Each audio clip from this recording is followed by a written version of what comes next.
bahakorera bakomeje kwambuka umupaka bahunga imirwano ishamiranije umutwe wa M23 ndetse n'ingabo za Repubulika Iharanira Demokarasi ya Kongo FARDC bitandukanye n'indi minsi. Urabona ko uyu munsi haje umubare mwinshi yaba abakirwa ahangaha akinjira ku mupaka ndetse n'imbere aho bahabwa serivisi z'abinjira n'abasohoka.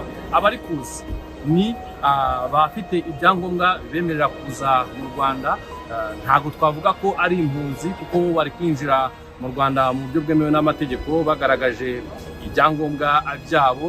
N'ikindi cyatumye n'uyu mupaka ugaragaraho abantu benshi nuko Repubulika Iharanira Demokarasi ya Kongo yafashe umwanzuro wo gufunga umupaka muto wa Petite Barriere. Ibi nabyo bikaba byatumye uyu mupaka unyuraho abantu benshi. Ikindi, abanyarwanda bambuka bajya muri Repubulika Iharanira Demokarasi ya Kongo uyu munsi umubare wagabanyutse bikengeye, ariko ahanini abo twagiye tuganira nabo bavuze ko babitewe nuko mu gitondo baramutse bumva urusaku rw'imbunda n'amasasu yumvikaniraga mu marembo y'umujyi wa Goma. Akaba ariyo mpamvu rero ngo bikengeye kugira ngo ntibashyire ubuzima bwabo mu kaga.